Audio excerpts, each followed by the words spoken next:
വേദിയിലുള്ള ബഹുമാന്യനായ MLA, മറ്റ് ജനപ്രതിനിധികളെ, വിശിഷ്ട വ്യക്തിത്വങ്ങളെ, പ്രിയ സുഹൃത്തുക്കളെ, സഹോദരങ്ങളെ, ജീവിതത്തിലെ ഏറ്റവും നല്ല മുഹൂർത്തങ്ങളിൽ ഒന്നാണ് ഇന്ന് ഈ പരിപാടിയിൽ സംബന്ധിക്കുക എന്നുള്ളത്. ഒരു പ്രവൃത്തിയുടെ ആരംഭമാണ് ഇവിടെ നടക്കുന്നത്. അത്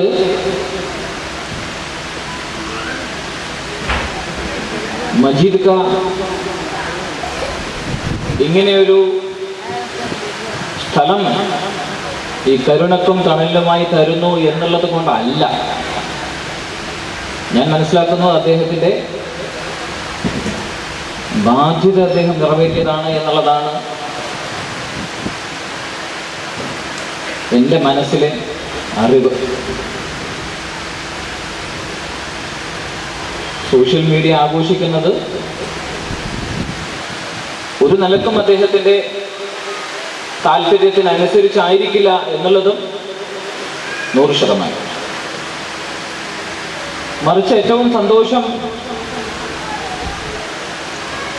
ഉണ്ടായത് ഇത്തരമൊരു സ്ഥാപനത്തിനുള്ള ആരംഭം ഈ കുറ്റ്യാടി പ്രദേശത്ത് നടക്കുന്നു എന്നുള്ളത് കൊണ്ടാണ്. നേരത്തെ സൂചിപ്പിച്ചതുപോലെ ഈ സ്ഥാപനം ഒരിക്കലും ഈ കുറ്റ്യാടിക്കാർക്ക് വേണ്ടിയുള്ള സ്ഥാപനമല്ല. അതിൻ്റെ സമീപ പ്രദേശത്തുള്ള ആളുകൾക്ക് വേണ്ടിയുള്ളതും അല്ല. അത്തരം ആളുകൾക്കാണ് ഈ സ്ഥാപനം വേണ്ടതെങ്കിൽ നിലവിൽ തണലിനെ സംബന്ധിച്ചിടത്തോളം അത്യാവശ്യം കുട്ടികളെ ഉൾക്കൊള്ളുന്ന ഒരു സ്ഥാപനം എടച്ചേരിയിൽ നടന്നുകൊണ്ടിരിക്കുന്നുണ്ട്. തണലിനെ സംബന്ധിച്ചിടത്തോളം നിങ്ങൾ അറിയാവുന്നത് പോലെ ഈ കൂട്ടത്തിൽ ബഹുഭൂരിപക്ഷവും അറിയുന്നതായിരിക്കും തണൽ, അനുഭവിച്ചതായിരിക്കും തണൽ. ഏതോ ഒരു അർത്ഥത്തിൽ കേൾവി ഉണ്ടെങ്കിലും അതെങ്കിലും ഉള്ള ആളുകളായിരിക്കും ഈ കൂട്ടത്തിൽ ബഹുഭൂരിപക്ഷം. നിങ്ങൾക്കറിയാവുന്നത് പോലെ തണൽ ഒരിക്കലും അതിൻ്റെ ആരംഭം മുതൽ ഏകദേശം 8 വർഷങ്ങളായി, 2008 അതിൻ്റെ പ്രവർത്തനം മാഹിയിൽ ആരംഭിക്കുന്നത്. അവിടെ നിന്ന് ഇങ്ങോട്ട് കഴിഞ്ഞ 8 വർഷക്കാലത്തെ പ്രവർത്തനം, ആ 8 വർഷ കാലയളവിൽ തണൽ ഏറ്റെടുത്ത് ഈ സമൂഹത്തിന് വേണ്ടി നൽകിയ പ്രവർത്തനങ്ങൾ അത് വളരെ വളരെ വ്യത്യസ്തമുള്ളതാണ്. ആ പരിപാടികളുടെയൊക്കെ ഒരു പ്രത്യേകത എന്ന് പറയുന്നത് മറ്റ് ആളുകൾ അതല്ലെങ്കിൽ മറ്റ് വിഭാഗങ്ങൾ ചെയ്യുന്ന പ്രവൃത്തിയുടെ കൂടെ ഞങ്ങളുടെ കൈയും എന്ന് പറഞ്ഞ് ചെയ്യുന്ന പ്രവൃത്തികൾക്ക് പകരം സമൂഹത്തിൽ ഏറ്റവും ആവശ്യമുള്ള എന്നാൽ ആരാലും ചെയ്യാനില്ലാത്ത പ്രവൃത്തികൾ നോക്കി ആ പ്രവൃത്തിയിലേക്ക് തണലും എന്തെങ്കിലുമൊക്കെ ചെയ്യുവാൻ കഴിയുമോ എന്നുള്ള ഒരു എത്തിനോട്ടം നടത്തുന്നു എന്നുള്ളത് മാത്രം. മറ്റൊരു പ്രത്യേകത കൂടിയുണ്ട്, വളരെ വലിയ ഒരു പ്രത്യേകത ഈ തണലിന്റെ പ്രവർത്തനത്തിന്. സാധാരണഗതിയിൽ ഞാൻ എന്നും പറയാറുള്ള ഒരു കാര്യമാണ്, ഇതൊരിക്കലും ഏതെങ്കിലും ഒരു വ്യക്തിയുടെ പ്രവർത്തന വിജയമല്ല, ഒരു കൂട്ടം ആളുകളുടെ പ്രവർത്തന വിജയവുമല്ല, മറിച്ച് ഒരു സമൂഹം മുഴുവൻ ഒരുമിച്ച് നിൽക്കുന്നു. ഈ ആളുകളുടെ ഈ ബുദ്ധിമുട്ട് അനുഭവിക്കുന്ന, പ്രയാസം അനുഭവിക്കുന്ന ആളുകൾക്ക് വേണ്ടി ഒരു സമൂഹം മുഴുവൻ ഒരുമിച്ച് നിന്ന് ഞങ്ങളുണ്ട് കൂടെ എന്ന് പറഞ്ഞപ്പോഴാണ് തണലുണ്ടായത്. അതുകൊണ്ട് മാത്രമാണ് തണൽ മുന്നോട്ടേക്ക് പോയത്. അതിന് ഓരോ ആളുകളുടെ സേവനം എന്ന് പറയുന്നത്, ചില ആളുകൾ അതിനു വേണ്ടി ശരീരം നൽകി,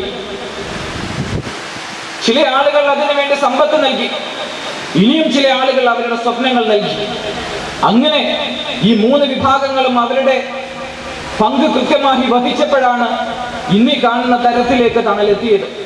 അതിനൊരു ഭാഗമാവുകയാണ് മജീദ് അദ്ദേഹത്തിന്റെ സമ്പത്ത് നൽകിക്കൊണ്ട്.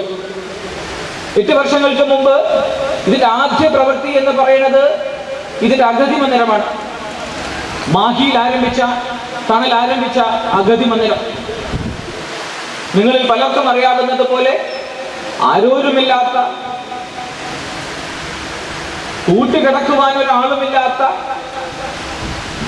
സമൂഹം പുറന്തള്ളിയ ആളുകളെ സ്വീകരിച്ച് കൊണ്ടുവന്ന് സ്വന്തം കൂടപ്പിറപ്പിനെ പോലെ കൊണ്ടു നടക്കുന്ന അഗതി മന്ദിരം. ആ അഗതി മന്ദിരം തുടങ്ങുവാനുമുണ്ട് കുറെ കാരണങ്ങൾ. അതിനു മുമ്പേ തന്നെ ഈ കുറ്റ്യാടി പ്രദേശത്ത് കരുണയായിട്ടും വടകരയിൽ ദയയായിട്ടും പേരാമ്പ്രയിൽ ദയയായിട്ടുമൊക്കെ ഇതിന്റെ പ്രവർത്തകർ സജീവമായിരുന്നു. Pain and പാലിയേറ്റീവിലൂടെ. പാലിയേറ്റീവ് എന്നൊക്കെ പറയുമ്പോൾ ഈ കുറ്റ്യാടി പ്രദേശത്തുള്ള കരുണയുടെ കൂടെ നടക്കുന്ന, ഇവിടെയുള്ള നന്മയുടെ കൂടെ നടക്കുന്ന നിങ്ങളോട് പറഞ്ഞു തരേണ്ട ഒരു കാര്യവുമില്ലല്ലോ. ആ യാത്രയിൽ ഏകദേശം 6-7 വർഷക്കാലത്തേക്ക് ഞങ്ങൾ നടത്തിയ യാത്രയിൽ കണ്ട ചില യാഥാർത്ഥ്യങ്ങൾ. അസുഖം വന്ന് അതിന്റെ എല്ലാ തരത്തിലുമുള്ള പ്രയാസങ്ങളും അഭിമുഖീകരിക്കുമ്പോൾ പോലും കയറിക്കെടുക്കുവാൻ ഒരു കൂര പോലും ഇല്ലാത്ത ആളുകളെ എന്ത് ചെയ്യും എന്നുള്ളതിൽ നിന്നാണ് അവസാനം ഒരു സ്ഥാപനം ഉണ്ടാക്കേണ്ടതുണ്ട് എന്നുള്ള തിരിച്ചറിവ് തണലിന്റെ ആളുകൾക്ക് വരുന്നത്. അങ്ങനെയാണ് ഇത്തരം ബുദ്ധിമുട്ടുള്ള ഇത്തരത്തിലുള്ള ആളുകളെ ആദ്യത്തെ അന്തേവാസിയെ സ്വീകരിച്ചുകൊണ്ട് മാഹിയിൽ തണൽ അതിന്റെ ആദ്യ സംരംഭം 2008 ആദ്യത്തെ ഇൻമേറ്റിനെ സ്വീകരിച്ചുകൊണ്ട് തണൽ ആരംഭിക്കുന്നത്. അന്നെടുത്ത വല്ലാത്ത ഒരു പ്രതിജ്ഞ ഉണ്ടായിരുന്നു. ഏതർത്ഥത്തിൽ ഇതിനെ മുന്നോട്ട് കൊണ്ടുപോകാൻ കഴിയുന്നോ ആ തരത്തിലൊക്കെ ഇതിനെ മുന്നോട്ട് കൊണ്ടുപോകുക. ഒപ്പം എന്റെ മാതാവ്, എന്റെ പിതാവ്, എന്റെ കൂടപ്പിറപ്പുകൾ അവർ ഏതർത്ഥത്തിൽ ജീവിക്കുന്നോ അതേ അർത്ഥത്തിൽ അവരെ ജീവിപ്പിക്കുവാൻ പറ്റുന്ന കാലത്തോളം ഈ സ്ഥാപനം കൊണ്ടു നടക്കുക. അതിനൊന്നും കഴിയാതെ വരുന്നോ ഇത് താഴിട്ട് പൂട്ടുക എന്നുള്ള നിലയിൽ 2011 10 മെഷീനുള്ള ഒരു സ്ഥാപനം വടകരയിൽ തണൽ ആരംഭിക്കുന്നത്. പിന്നീട് ഈ കുറ്റ്യാടിയിലുള്ള നന്മയുടെ സഹായത്തിലടക്കം ഇത് വളർന്നു സമൂഹം മുഴുവൻ ഒരുമിച്ച് നിന്നതിന്റെ ഫലമായി ഇന്ന് ഇന്ത്യയിൽ തന്നെയുള്ള ഏറ്റവും വലിയ വകയില്ലാത്ത ആ ആളുകളോടാണ് തണൽ പറയുന്നത്, നിങ്ങൾക്ക് ജീവൻ നിലനിർത്തണോ എങ്കിൽ കൊടുക്കൂ തണലിന് 10,000 രൂപ മാസത്തിൽ എന്ന് പറയേണ്ടത്. ആലോചന വീണ്ടും വന്നു. സമൂഹത്തോട് പറഞ്ഞു, ഈ ചുറ്റുവട്ടത്തുള്ള വടകര താലൂക്കിലുള്ള 22 പഞ്ചായത്തിലെയും പ്രസിഡന്റുമാരെ വിളിച്ചു. നിങ്ങളുടെ കുറ്റ്യാടി പ്രസിഡന്റ് പങ്കെടുത്തു. വടകര മുനിസിപ്പാലിറ്റിയിലുള്ള ആളുകളെയും വിളിച്ചു. അവരോടും പറഞ്ഞു, തണലിനെ സംബന്ധിച്ചിടത്തോളം ഇന്ത്യയിലെ ഏറ്റവും വലിയ ഡയാലിസിസ്, അഹങ്കാരത്തിന്റെ എല്ലാ കാര്യത്തിലേക്കും അഹങ്കാരം വരാവുന്ന ഒരു കാര്യം. ഈ ഡയാലിസിസ് സെന്ററിൽ നിന്ന് ഡയാലിസിസ് ചെയ്യണമെങ്കിൽ 10,000 രൂപ നൽകൂ എന്ന് പറഞ്ഞാൽ ഒരാളും പിന്നെ നിൽക്കില്ല. കൊടുത്തെങ്കിൽ മാത്രമേ ജീവൻ നിലനിർത്താൻ കഴിയൂ എന്നുള്ള ഉറപ്പുണ്ടല്ലോ. പക്ഷേ ഇവരോട് കാശ് വാങ്ങിക്കുവാൻ കഴിയണമോ, അതല്ലെങ്കിൽ നിങ്ങൾ ഒരുമിക്കുമോ എന്ന് അവരോടും ചോദിച്ചു. വീണ്ടും നാട് ഒരുമിച്ചു. സ്നേഹത്തിന്റെ മറ്റൊരു വിപ്ലവം തണലിലൂടെ യാഥാർത്ഥ്യമായി. അങ്ങനെ തന്നെ അതിനെ പറയണം. സ്നേഹത്തിന്റെ മറ്റൊരു വിപ്ലവം ഈ ഡയാലിസിസിന്റെ ജനകീയ നിധിയിലൂടെ യാഥാർത്ഥ്യമായി വടകരയിൽ. 3 മാസത്തെ പ്രവർത്തനം നാടായ നാട് മുഴുവൻ നടന്നു. വീടായ വീട് മുഴുവൻ കയറി. അവസാനം കഴിഞ്ഞ മെയ്യിൽ 2 ദിവസം കളക്ഷൻ എടുത്തപ്പോഴേ ഏകദേശം ലഭിച്ചു 2 കോടി രൂപ.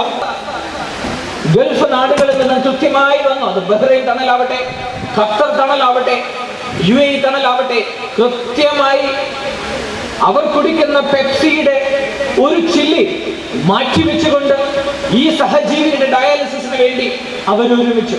അങ്ങനെ മാസത്തിൽ വീണ്ടും വന്നു ലക്ഷങ്ങൾ. അവിടെ നിന്ന് വീണ്ടും തണലിലേക്ക് വന്നു ലക്ഷങ്ങൾ. ആ ലക്ഷങ്ങളും കൂടി കൂട്ടി നുള്ളിപ്പെറുക്കി ഇത് മുന്നോട്ടേക്ക് പോവുകയാണ്. സമൂഹം വീണ്ടും കാണിച്ചു സ്നേഹത്തിന്റെ മഹത്തരമായ ഈ വിപ്ലവം. വീണ്ടും കാലങ്ങൾ മുന്നോട്ടേക്ക് പോയി. അപ്പോഴാണ് മറ്റൊരു മഹനീയമായ പ്രവൃത്തിയുടെ ആരംഭത്തിലേക്ക് തണൽ വന്നത്. അത് ഈ സ്കൂളായിരുന്നു. ഞാൻ നേരത്തെ പറഞ്ഞതുപോലെ ഇന്ന് തണലിന്റെ സ്കൂളിൽ ഏകദേശം 20 കുട്ടികളാണ് പഠിക്കുന്നത്. അത് ഫിസിയോതെറാപ്പി ആവട്ടെ, സ്പീച്ച് തെറാപ്പിയിലാവട്ടെ, കാഴ്ചയില്ലാത്ത, കേൾവിയില്ലാത്ത, ബുദ്ധിക്ക് സ്ഥിരതയില്ലാത്ത, ഏതൊക്കെയോ അർത്ഥത്തിൽ ഡിസേബിൾഡ് എന്ന് പറയുന്ന ഈ കുട്ടികളുടെ വിഷയത്തിൽ ഇത്തരത്തിലുള്ള 320 കുട്ടികൾ തമ്മിലുണ്ട്.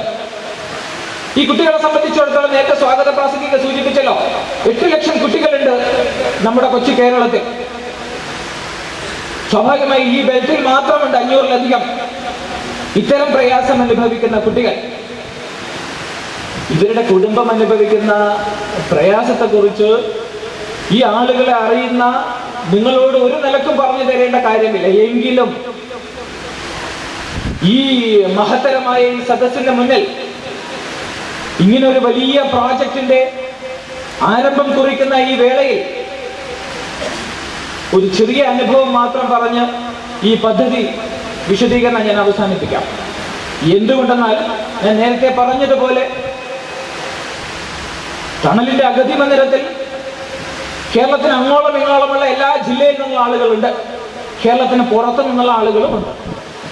തണലിന്റെ ഡയാലിസിസ് സെന്ററിൽ ഈ ജില്ലയിൽ നിന്ന് മാത്രമല്ല, മറ്റു ജില്ലയിൽ നിന്നുള്ള അഗതികളായ ആളുകളുണ്ട് അവിടെ നിന്ന് ഡയാലിസിസ് ചെയ്യുന്നത്. തണലിന്റെ HIV സെന്ററിൽ കോഴിക്കോടുമുണ്ട് മറ്റ് സംസ്ഥാനത്ത് നിന്നുള്ള ആളുകൾ. തണലിന്റെ ഈ സ്കൂളിൽ മാത്രമാണ് ചുറ്റുവട്ടത്തുള്ള കുറച്ച് കുട്ടികൾ വരുന്നത്. അവരെ രാവിലെ വീട്ടിനടുത്തെത്തി വാഹനത്തിൽ കയറ്റി തണലിലേക്ക് എത്തിച്ച് വൈകിട്ട് അതേ വാഹനത്തിൽ തിരിച്ചു കൊണ്ടുകൊടുക്കുവാൻ പറ്റുന്ന ദൂരപരിധിയിലുള്ള കുട്ടികൾ മാത്രമാണ് ഇന്ന് തണലിന്റെ സ്കൂളിൽ പഠിക്കുന്നത്. ആലോചന വീണ്ടും പോയി. കഴിഞ്ഞ മാസത്തിൽ ഈ ഇത്രയും കുട്ടികൾ അവിടെ വന്നപ്പോൾ അവരനുഭവിക്കുന്ന സ്ഥലപരിമിതിയുടെ വിഷയങ്ങളൊക്കെ വന്നപ്പോൾ ആലോചന വീണ്ടും പോയി. എന്തുകൊണ്ട് ഇത് വടകര ചുറ്റുവട്ടത്തിന് മാത്രം, എന്തുകൊണ്ട് കേരളത്തെ മുഴുവനായി ഇതിൽ കണ്ടുകൂടാ? അങ്ങനെ ഒരു പഠനം നടത്തിയപ്പോൾ നമുക്ക് മനസ്സിലായ ഒരു കാര്യം, ഈ ബെൽറ്റിൽ നിന്ന് മാത്രം 400-ലധികം കുടുംബങ്ങളാണ് മൈസൂരിൽ പോയി താമസിച്ച് അവരുടെ കുട്ടികളെ അവിടെ പഠിപ്പിക്കുന്നത്. 400-ലധികം കുടുംബങ്ങൾ. കുറ്റ്യാടി പ്രദേശത്തുള്ള ഈ ചുറ്റുവട്ടത്തുള്ള നിങ്ങളുടെ കൈ പതിക്കേണ്ടതുണ്ട് എന്നുള്ളത് പറഞ്ഞു തരാൻ വേണ്ടി മാത്രം. ഏകദേശം നിങ്ങളുടെ പോലെയുള്ള ഒരു പ്രവാസിയായ എൻ്റെ ഒരു സുഹൃത്ത്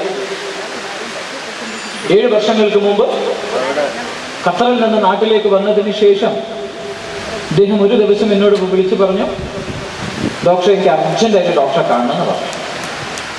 ശരി, വരാൻ വേണ്ടി പറഞ്ഞു. ഒരു വൈകിട്ട് ഇദ്ദേഹം എൻ്റെ അടുത്തേക്ക് വന്നു. ഈ സ്ഥാപനം തുടങ്ങുവാനുണ്ടായ കാരണം ഇദ്ദേഹവും ഇദ്ദേഹത്തിന്റെ കുട്ടിയും മാത്രമേ.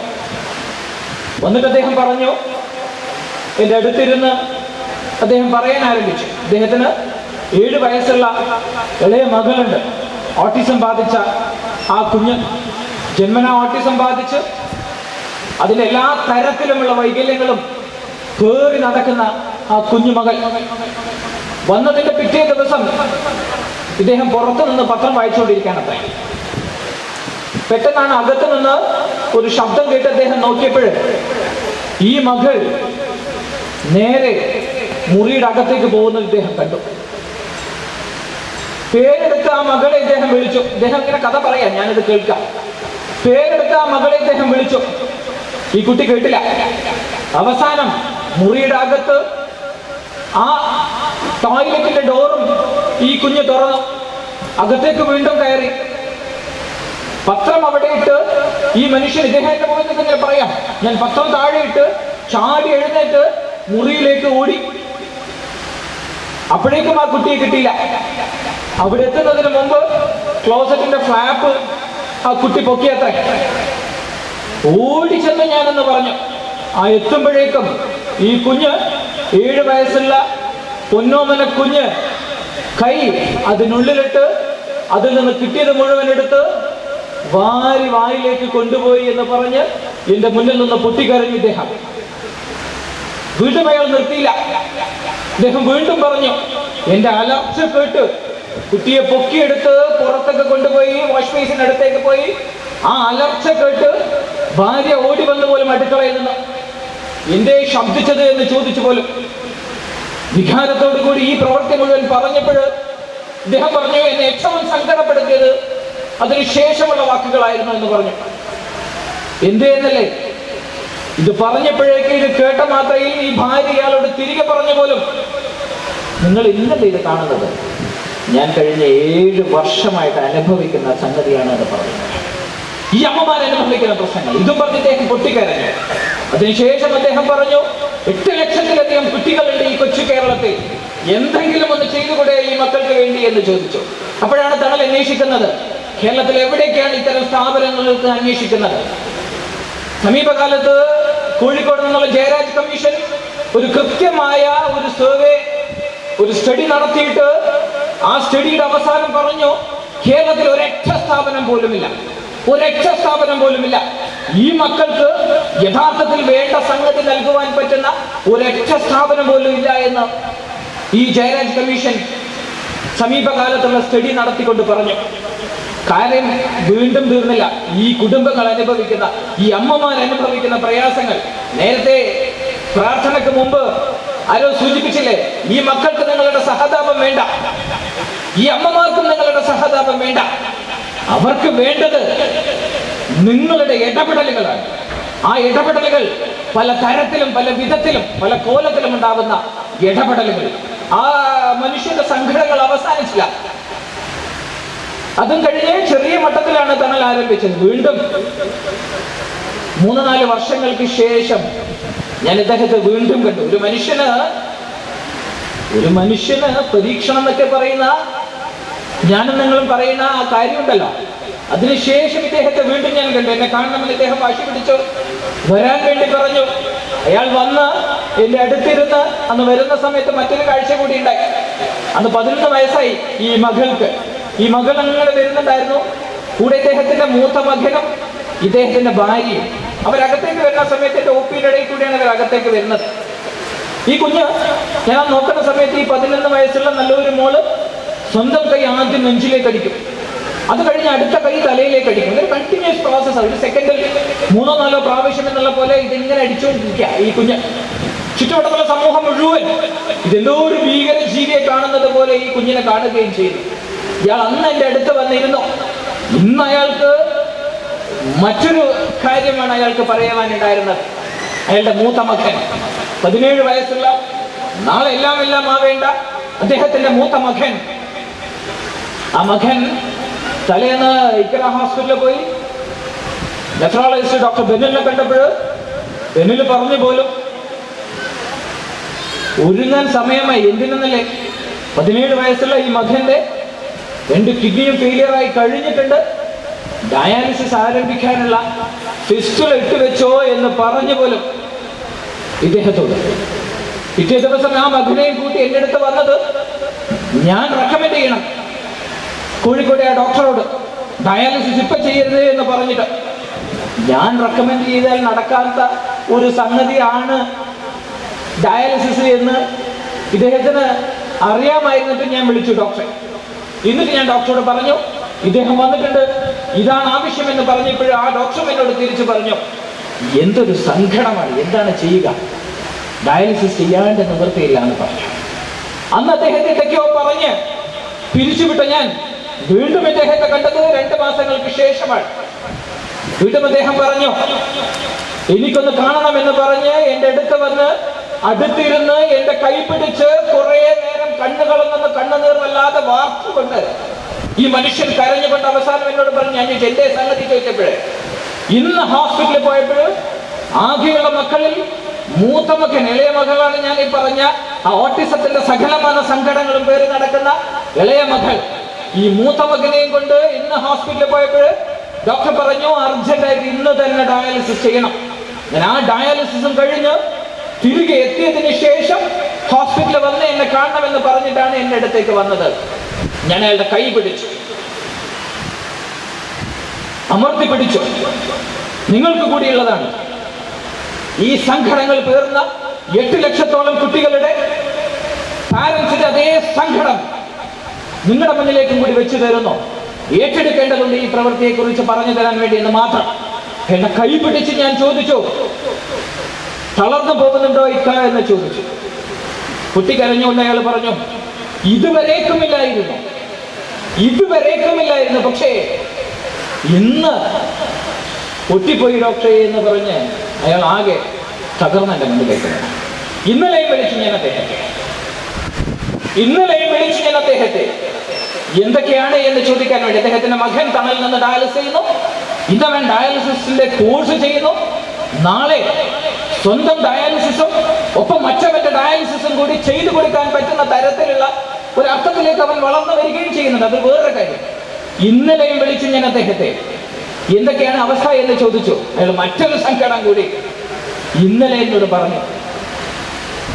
ആ കുഞ്ഞിന് എന്തോ ഒരു അസുഖം വന്നതിന് ശേഷം 2 ആഴ്ച കഴിഞ്ഞ് സ്കൂളിലേക്ക് പോകാൻ വേണ്ടി ഇറങ്ങിയപ്പോഴേ ഭാര്യ ഇദ്ദേഹത്തോട് ചോദിച്ചു പോലും, നിങ്ങൾ വരില്ലേ കൂടെ പോകാനെന്ന് പറഞ്ഞു. അദ്ദേഹത്തിന് എന്തോ കൈവേദനയോ പ്രയാസമോ വന്നപ്പോൾ അദ്ദേഹം പറഞ്ഞു ഞാനില്ല എന്ന് പറഞ്ഞു. ഓട്ടോ ഡ്രൈവറെയും കൂടി വിളിച്ചു പോലും അയാളും കൈയടിഞ്ഞു. അയൽപ്പക്കത്തെ ആരെയോ വിളിച്ചു പോലും അയാളും കൈയടിഞ്ഞു. അവസാനം ഗദ്ഗതം എന്നോണം ഈ കുഞ്ഞിന്റെ മാതാവ് ഇദ്ദേഹത്തോട് പറഞ്ഞു പോലും, ലക്ഷ്യവും നല്ലത് ഞാനും ആ കുഞ്ഞും ഈ ലോകത്ത് നിന്ന് പോവലാണല്ലോ ഏറ്റവും നല്ലത് എന്ന് പറഞ്ഞ് മടങ്ങി എന്ന് പറഞ്ഞപ്പോൾ ഈ കുടുംബങ്ങൾ അനുഭവിക്കുന്ന പ്രയാസത്തിന്റെ ആഴം, അതിന്റെ തീവ്രത നമ്മുടെ ഓരോ ആളുകളുടെ മനസ്സിലേക്ക് പതിക്കണം. അത് പതിഞ്ഞെങ്കിൽ മാത്രമാണ് തണൽ വിഭാവനം ചെയ്യുന്ന കേരളത്തിന് അങ്ങോളം ഇങ്ങോളമുള്ള 8 ലക്ഷത്തോളം കുട്ടികളായ ഈ ദൈവത്തിന്റെ മക്കൾക്കുള്ള ഒരു കേന്ദ്രം ഈ കുറ്റ്യാടി പ്രദേശത്ത് യാഥാർത്ഥ്യമാവുക. നെഞ്ചിലേറ്റെടുക്കേണ്ടതുണ്ട് ഇതിനെ. ഈ പ്രസ്ഥാനം നിങ്ങളുടേതാണ്. ഇതൊരിക്കലും ഏതെങ്കിലും ഒരു കരുണയുടെ 4 ചെയർമാനോ പ്രസിഡന്റിന്റെയോ അതല്ലെങ്കിൽ തണലിന്റെ ഏതെങ്കിലും ഒരു ഭാരവാഹികളുടെ പ്രവർത്തനമല്ല, മറിച്ച് ഈ സമൂഹത്തിന് ഒന്നാകെയുള്ള പ്രവർത്തനമാണ്. നിങ്ങൾ കൈകോർത്ത് പിടിക്കേണ്ടതുണ്ട്. ഇതിന് ജാതി വ്യത്യാസമില്ല, മതത്തിന്റെ വേർതിരിവില്ല, രാഷ്ട്രീയമായ ഒരു തരത്തിലുമുള്ള വേർതിരിവില്ലാത്ത ഈ പ്രവർത്തനത്തെ കുറ്റ്യാടിയുടെ ഈ സമൂഹം ഏറ്റെടുക്കുമെന്നുള്ള എല്ലാ തരത്തിലുമുള്ള പ്രതീക്ഷയോടുകൂടി ഞാൻ നിർത്തുന്നു. നിങ്ങൾക്ക് നന്ദി.